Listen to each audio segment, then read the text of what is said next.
Siapa-siapa di balik drama pelarian Joko Chandra dan bagaimana relasi kuasa yang memuluskan langkah buron korupsi? Bergabung bersama saya di Mata Najwa, Wakil Ketua DPR Aziz Syamsuddin, mantan Jaksa Agung HM Prasetyo, mantan Kepala BIN Sutioso, dan Koordinator Divisi Hukum dan Monitoring Peradilan ICW Tama S. Langkun. Selamat malam Pak Aziz. Selamat malam. Selamat malam Pak Tama. Selamat malam. Selamat malam Pak Pras.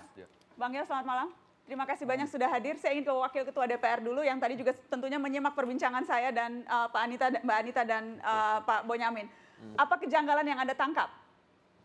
Kejanggalannya yang pertama saya ingin menggunakan dalam kesempatan ini menanggapi laporan Pak Bonyamin ke saya dulu. Oh, Anda mau langsung bagian itu? Tadinya mau saya simpan dulu, tapi kalau Anda mau langsung konfrontir silakan. Kalau begitu saya kasih konteks. Yang jelas orang yang paling ujung sana, sengaja saya pisahkan ada ICW di tengahnya, karena Bang Bonyamin melaporkan Wakil Ketua DPR Aziz Syamsuddin ke MKD karena disebutkan sengaja tidak mengizinkan rapat dengar pendapat Komisi 3. Silakan ditanggapi. Ya, pertama terima kasih Mbak Najwa, seluruh pembicara pada malam hari ini dan pemirsa televisi. Pertama saya ingin menanggapi laporan Pak Bonyamin berkenaan dengan laporan ke MKD. Saya mengucapkan terima kasih Pak Bonyamin dan mudah-mudahan Anda mendapatkan hidayah dari Allah. Amin. Ya, saya ingin menjelaskan fakta yang sebenarnya. Tentu dalam filosofi hukum, saya sebagai pintu di dalam Korpolkam, yaitu menegakkan aturan-aturan yang ada dalam memberikan suatu kepastian hukum. Itu saya dapat kabar dan saya cek surat dari Pak Herman Heri tanggal 14 Juli. Mbak Najwa, itu ditujukan kepada Ketua DPR. Boleh saya lihat, Bang? Boleh, silakan. Kemudian tanggal 15 itu kami melakukan rapat konsultasi mengganti Bamus. Dalam rangka apa? Dalam rangka untuk menyambut masa reses. Tanggal 16 adalah penutupan masa sidang. Di dalam tanggal 15 rapat konsultasi pengganti Bamus, itu di salah satunya itu rujukannya di dalam peraturan tata tertib DPR pasal 1 dan pasal 52 itu menegaskan bahwa di setiap masa reses anggota dewan itu harus melakukan aspirasi dari masyarakat, menyerap aspirasi masyarakat sehingga beliau-beliau itu harus turun ke masyarakat. Di dalam pasal ini, kemudian dalam tatib ini diwajibkan bahwa sebagai pimpinan DPR kita berlima rapat itu di dalam masa reses berdasarkan tatib kita tidak boleh mengizinkan Komisi 1 sampai 11 itu melakukan rapat-rapat. Yang sifatnya rapat pengawasan dengan mitra kerja.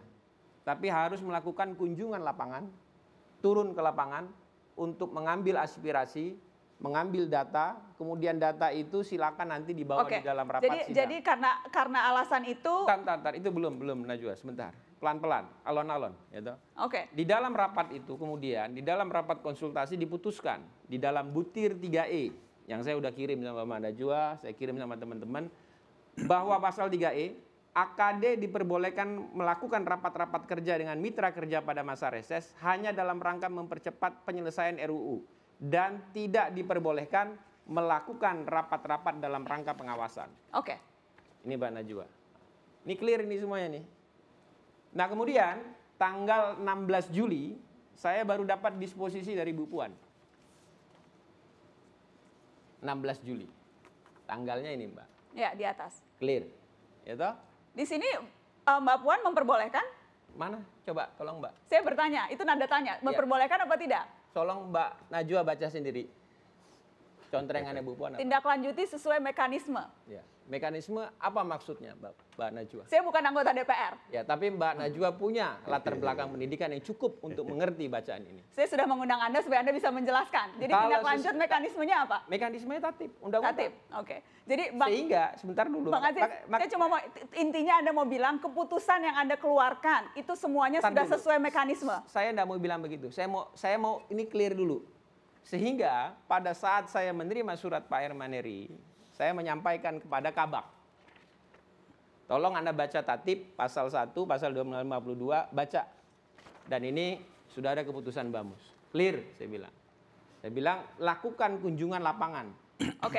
Nah, setelah itu nanti dalam masa reses ini bisa Anda lakukan kunjungan lapangan. Silakan kunjungan lapangan ke Propam, ke Iriwasum, ke Kejaksaan, tapi ke bukan RDP. tidak dalam rapat-rapat sidang di DPR. Karena itu sesuai dengan mekanisme yang sudah diatur. Nah, berarti pelaporan Bang Bonyamin melaporkan wakil ketua DPR yang saat ini duduk di samping saya, itu menurut Anda itu Anda melaporkan atas dasar apa? Setelah mendengar penjelasan ini. Kalimatnya kan begitu. Jadi gini Mbak, mungkin dia punya asumsi ya, karena melihat Joko Chandra ini kan terkenal banyak akal, banyak koneksi, dan banyak uang. Mungkin begitulah kira-kira.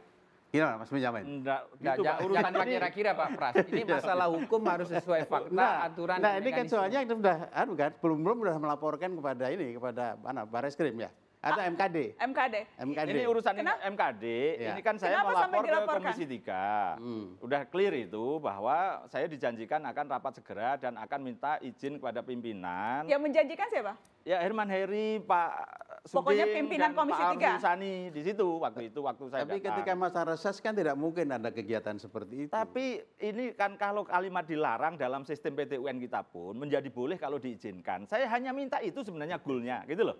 Karena kalau menunggu berarti melanggar terlalu- dong itu. Ya, Berarti melanggar itu. Loh, kalau diizinkan juga tidak melanggar, Pak. Kalau konsep seperti ternak ayam nggak boleh di kampung, tapi Kenapa kalau harus diizinkan kenapa menurut Anda penting DPR perlu menggelar rapat pendapat di saat reses? Apa pentingnya? kan sekali lagi selalu perdebatan bahwa Dukcapil ngomong saya sudah benar. Terus imigrasi ngomong saya sudah benar. Dan juga berkaitan dengan kepolisian ngomong sudah benar, NCB Interpol itu. Ini selalu akan bicara begitu dan saya hanya satu-satunya melihat itu selain ombudsman itu kan masih lama ke Komisi 3 DPR untuk rapat dengar pendapat bersama untuk dikonfirmasikan. Bahasa kutipnya kalau Pak Aziz Samsudin dulu dikonfrontasi lah antar masing-masing ini biar tidak saling lempar tanggung jawab. Dengan itu apa? Sehingga jejak-jejak Joko Chandra segera diketahui, kalau memang bisa ada tindakan-tindakan berikutnya segera didorong untuk segera menangkap. Oke. Jadi kan istilah dalam hukum itu segera mengetahui jejak-jejak. Tapi sampai sejauh melapor ke MKD? Biasa dugaan menghalangi bagi saya kan kenapa sih Pak tidak diizinkan gitu loh. Kalau kalimat melanggar kan ada diskresi gitu loh. Ini tata tertib, undang-undang aja ada diskresi. Nah, itu loh maksud saya. Anda mau minta diskresi. Apakah menurut Anda Bang Aziz kasus Joko Chandra ini tidak sebegitu penting untuk diberikan diskresi? Loh, saya bertanya ke Bang Aziz. Bukan saya kan ini yang jawab. Saya bertanya ke Bang Aziz. Oh, iya. Kalau tadi diminta ada diskresi, walaupun mungkin aturannya seperti ini, tetapi karena kasus ini begitu heboh, begitu mengguncang dan perlu segera ditelusuri, tidak perlu ada diskresi. Tadi kan saya sampaikan dalam forum ini bahwa untuk mencari, mengejar, mengkonfrontir itu bisa dilakukan dengan kunjungan lapangan, perorangan. Susah Pak Tadi Aziz, dulu, karena datang ke tempat itu berarti ke polisi. Kan ngundang jaksa juga nggak mungkin, ngundang imigrasi nggak mungkin. Pak, Jadi begini loh, menjadi begini, seperti Pak roadshow Bonyamin. begitu Pak. Anda jangan berpikir dengan pola pikir Anda dengan menabrak hukum dengan istilahnya itu hanya melakukan diskresi. Tidak bisa. Hak diskresi itu hanya ada di hakim untuk melakukan dalam memutuskan. Dalam hal ini kami bilang silakan Anda melakukan kunjungan lapangan. Tapi saya hanya ingin menjelaskan bahwa fakta tuduhan Anda, praduga Anda melaporkan saya ke MKD, Ya. itu tuh punya konsekuensinya. Oh iya, Ya, kan jadi- laporan-laporan ke MKD banyak, Ya, dan Pak Aziz bukan dilaporkan oleh saya aja kan ke MKD? Dalam hal ini saya hanya menegaskan, Ya. saya hanya minta kepada Anda, dengan saya memberikan keterangan ini pada malam hari ini, jelas dan clear, saya hanya minta kepada yang terhormat Saudara Bonyamin. Yang terhormat juga Pak Aziz. Ya, untuk berpikir ulang, Ya. dan saya hanya minta, kalau ini Anda ingin clear kita sama kita, Anda cabut itu laporan. Tuh. Kalau tidak, Yang penting bagi saya gini loh Pak, ujungnya beri saya- RDP-nya itu loh. Pak, tadi saya sampaikan, yang namanya RDP itu nanti di dalam masa sidang bisa dilakukan. Masih Saya lama kan? kasih 14 Agustus. 14 Agustus kan itu nanti rangkaian 17 Agustus susah untuk rapat-rapat dengar pendapat. Kan ada rapat paripurna. Bapak bilang susah, emang Bapak anggota Dewan? Ya enggak, ini Loh, kan makanya yang bilang biasanya susah, bukan rapat paripurna untuk 17 Agustus. Begini, Oke. Pak, saya hanya menyampaikan, Oke. silakan Bapak berpikir. Saya hanya mendoakan Bapak dapat hidayah. Amin. Saya sudah menjelaskan fakta hukum, kenapa sikap kami, Oke. dan ini sudah Dan merupakan begini ya, rapat mungkin konsultasi saya pimpinan. tengahi deh. Oke, Saya oke. tengahi Mas Gimana, Pak? sebentar ya. Yang mendiskresi itu sejauh memang belum ada aturan yang mengaturnya. Sementara di MD3 sudah tentukan itu. Sudah ada, Pak. Bahwa ketika reses itu tidak mungkin mengadakan kegiatan yang sifatnya itu eksternal. Nah, saya pikir supaya Pak Bonyamin. Iya betul Pak, Oke. tapi ini kan saya dijanjikan Kalau oleh tidak ada Ketua peraturannya, Pak Herman Heri baru akan kita bisa izin bikin gitu loh. Baik, baik. Saya hanya berharap diizinkan gitu loh Pak. Oke, jadi Anda berharap itu ditarik.